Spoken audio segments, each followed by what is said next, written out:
जय सिया राम दोस्तों। तो आ रही है कृष्ण जन्माष्टमी यानी कि कल। कई लोग जो है 27 तारीख की भी जन्माष्टमी को कह रहे हैं। तो आज हम जानेंगे कि सही जो तिथि है जन्माष्टमी की वो कब पड़ रही है, और इस बार जो है सोमवार का संयोग भी बन रहा है तो उसका क्या महत्व है, और भगवान श्री कृष्ण को जो है खीरे का जन्म आप किस प्रकार से करवा सकते हैं, पूजा विधि आप किस प्रकार से कर सकते हैं, और भगवान श्री कृष्ण को आज के दिन आप क्या क्या भोग लगा सकते हैं। आज हम बात करेंगे इन्हीं सारी बातों के बारे में।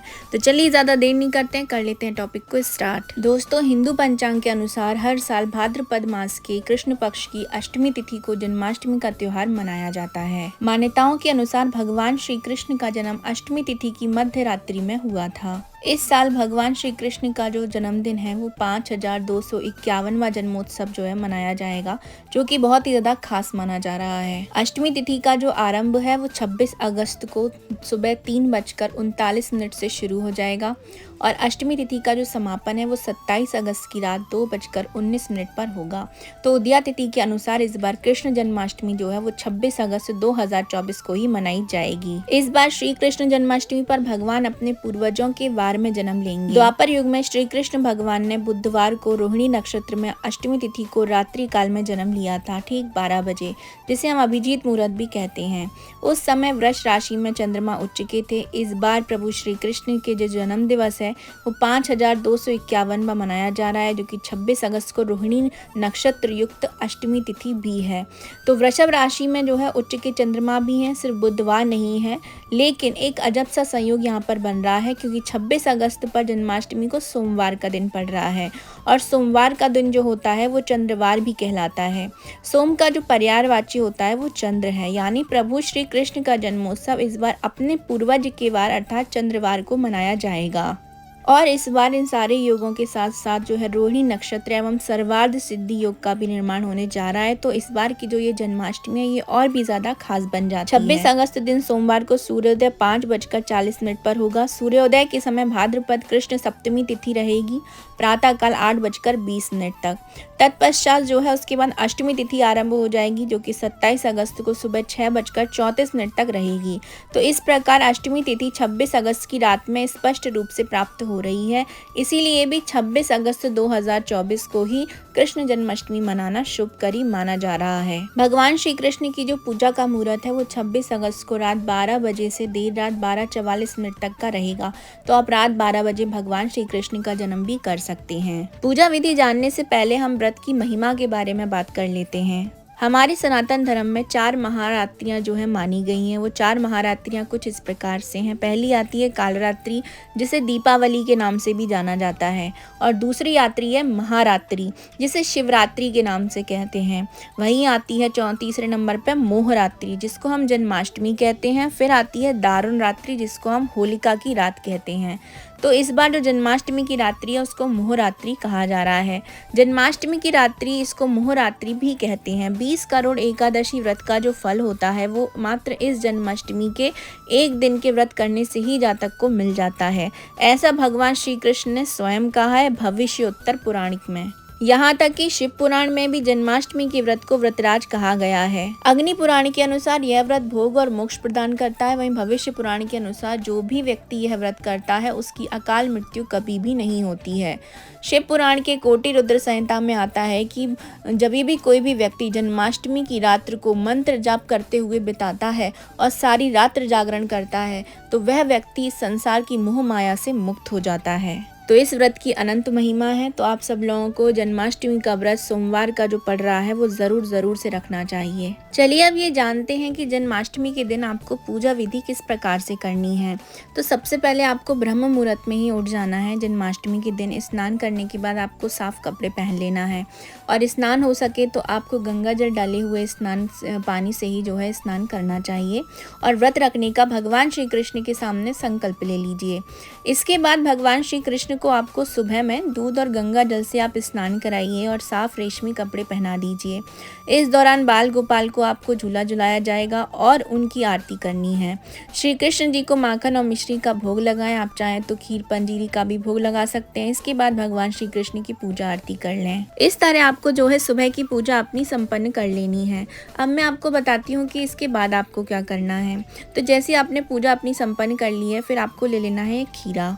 थोड़ा सा आपको मोटा खीरा लेना है। मोटे खीरे के बीच में जो है आपको एक सिक्के से आपको एक छेद करना है। जितने आपके बाल गोपाल जी हैं उतना बड़ा आप छेद कर लीजिए। फिर उसके बीच में से जो गूदा होता है उसको आप निकाल लीजिए और उसमें जो है अपना भगवान जो भी बाल गोपाल जी का आपके पास स्वरूप है उनको अंदर रख दीजिए और उसके ऊपर से जो खीरे का पार्ट होता है वो लगा दीजिए। उसके बाद उस पर कलावा लपेट दीजिए।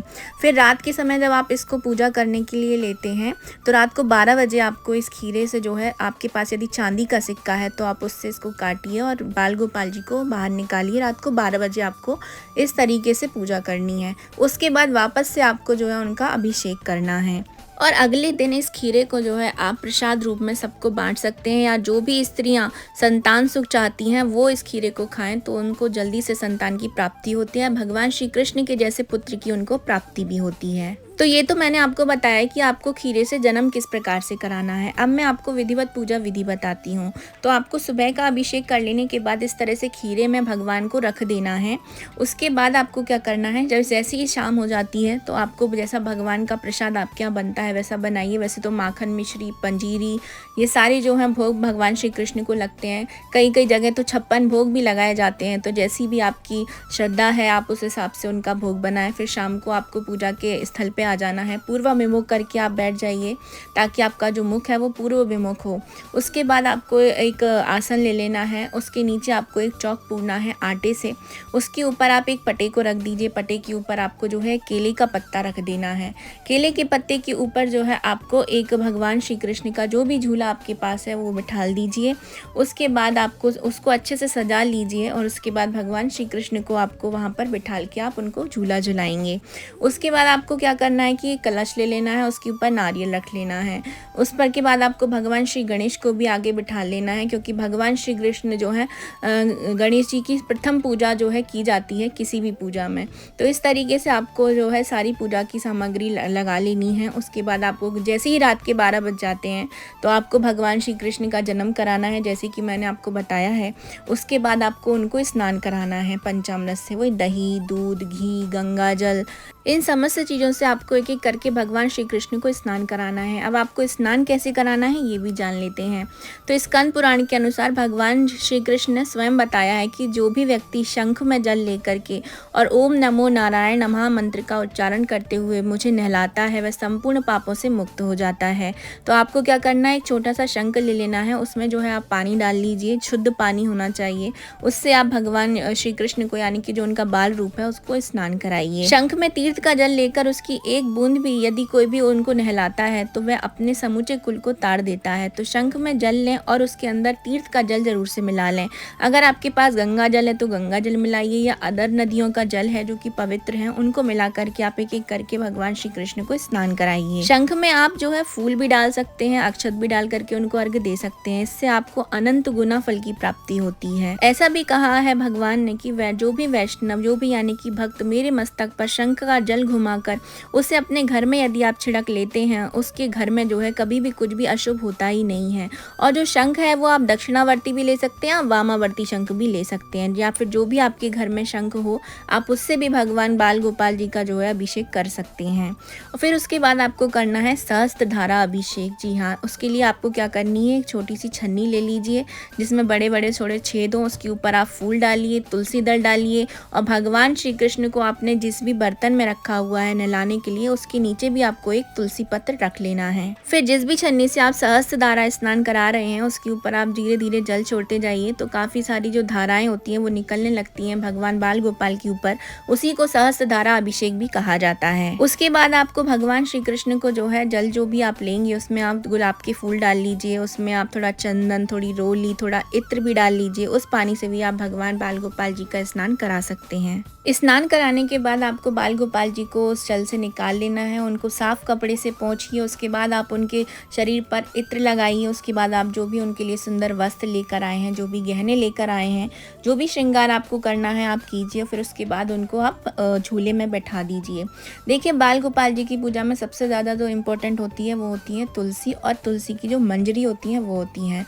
और मंजरी को जो है आपको भगवान बाल गोपाल जी के मुकुट पर लगाना है। उसके बाद आप उनको चंदन का तिलक लगाइए। अगर आपके पास केसर हो तो आप केसर का भी तिलक लगाइए, फिर उनको सफ़ेद चंदन का तिलक लगाइए। उसके बाद आप उन पे जो है सफ़ेद करेल के जो पुष्प होते हैं वो चढ़ाइए, धूप दिखाइए, दीप दिखाइए, फिर उनको तरह तरीके का भोग लगाइए, मिष्ठान लगाइए। चलिए अब ये जानते हैं कि भगवान श्री कृष्ण को जन्माष्टमी के दिन ऐसे कौन से 4 भोग हैं जो आपको ज़रूर से लगाने चाहिए। तो जन्माष्टमी की रात भगवान श्री कृष्ण को आपको सबसे पहले तो माखन मिश्री का भोग ज़रूर से लगाना है, क्योंकि माखन भगवान श्री कृष्ण को सबसे ज़्यादा प्रिय होता है। क्योंकि कान्हा जी को माखन मिश्री इतना ही प्रिय है। ऐसा करने से जो है जीवन में आपके सुख समृद्धि का वास रहता है और भगवान श्री कृष्ण की कृपा आप पर हमेशा बनी रहती है तथा दाम्पत्य जीवन में भी खुशहाली आपकी सदा ही बनी रहती है। तो माखन मिश्री का भोग ज़रूर से लगाइए और हाँ, माखन मिश्री में आप तुलसी दल ज़रूर से डाल दीजिए। दूसरा जो भोग होता है जन्माष्टमी के दिन जो आपको लगाना चाहिए वो है लड्डू गोपाल जी का दक्षिणावर्ती शंख से आपको अभिषेक करना है। इसके बाद श्री कृष्ण चालीसा या विष्णु सहस्त्र नाम का पाठ भी कर सकते हैं। ऐसा करने से आर्थिक स्थिति में आपकी सुधार आता है, साथ ही जीवन में संपन्नता भी रहती है। और साथ ही साथ आपको दूसरे भोग में आपको धनिये की पंजीरी का भोग ज़रूर से लगाना है। काफ़ी जगह जो है आप देखेंगे कि आटे की पंजीरी का भोग भी लगता है, कई जगह आटे के लड्डू भी लगाए जाते हैं। तो इस तरीके से आप उनको भोग लगा सकते हैं। तीसरा भोग जो आता है, जो सबसे इम्पोर्टेंट होता है, वो आता है गुड़ का पाक। जी हाँ, जो ड्राई फ्रूट्स होते हैं वो मिला के, उसमें गुड़ मिला करके एक मिठाई तैयार की जाती है, वो बाल गोपाल जी को ज़रूर से चढ़ाया जाता है।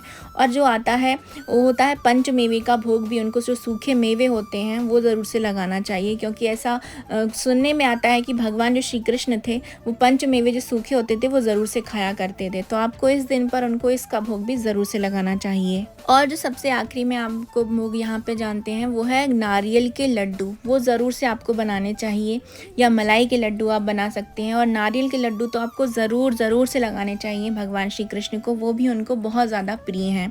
तो ये जो भोग है आपको ज़रूर से भगवान श्री कृष्ण को जन्माष्टमी के दिन बना करके खिलाने चाहिए या उनको भोग स्वरूप में अर्पित करना चाहिए। जन्माष्टमी के दिन भगवान श्री कृष्ण को आपको चांदी की जो बांसुरी है वो ज़रूर से अर्पित करना चाहिए।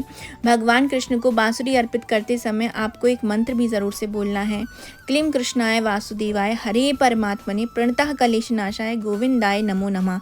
इसका आपको 108 बार जाप करना है। ऐसा कहा जाता है कि इस मंत्र को जपने से भगवान श्री कृष्ण जो हैं आप पर विशेष कृपा करते हैं और जो भी आपके कलेश होते हैं, संकट होते हैं, वो सारे वो दूर कर देते हैं। चांदी की बांसुरी के साथ साथ आपको जो है बाल गोपाल जी के लिए चांदी की छोटी छोटी जो पायल आती हैं वो भी ज़रूर से आप जन्माष्टमी के दिन उनको पहनाइए। ये भी बहुत ही ज़्यादा शुभ माना जाता है। चांदी जो है वो चंद्रमा से कनेक्ट करके भी देखा जाता है। तो यदि आप बाल गोपाल जी को इस तरीके की सेवा करते हैं तो ऐसा कहा जाता है कि जो आपकी कुंडली में चंद्र ग्रह होता है, जो आपको नेगेटिव रिजल्ट दे रहा होता है, वो भी आपके पॉजिटिव रिजल्ट देने लग जाता है। तो इस तरीके से आपको जो है भगवान श्री कृष्ण को भोग लगाना है, उनका श्रृंगार कंप्लीट करना है। और हाँ, उनको मोर पंख ज़रूर से भेंट करें। मोर पंख बहुत ही इंपॉर्टेंट होता है। यदि आप उनका सिंहासन बना रहे हैं तो आप उसमें मोर पंख का इस्तेमाल कीजिए, अन्यथा आप जो उनका मुकुट लगा रहे हैं तो उसमें छोटा सा मोर पंख ज़रूर से लगाइए। जैसा कि मैंने आपको पहले बताया है कि ये जो 4 महारात्रियाँ होती हैं, जैसे कि जिसको हम मोहरात्रि कहते हैं, जन्माष्टमी की रात्रि को, इन रात्रियों में जो है रात में पूजा करने का अत्यधिक महत्व बताया जाता है। और स्पेशली निशीत काल में यदि आप पूजा पाठ करते हैं तो जो भी विश आप मांग रहे हैं वो ज़रूर से पूरी होती है। और भगवान श्री कृष्ण को जब आप अंत में झूला झुलाते हैं तो आपको क्या करना है, झूला झुलाते टाइम जो भी आपके मन में मनोकामनाएं होती हैं आप वो भगवान श्री कृष्ण को बता दीजिए।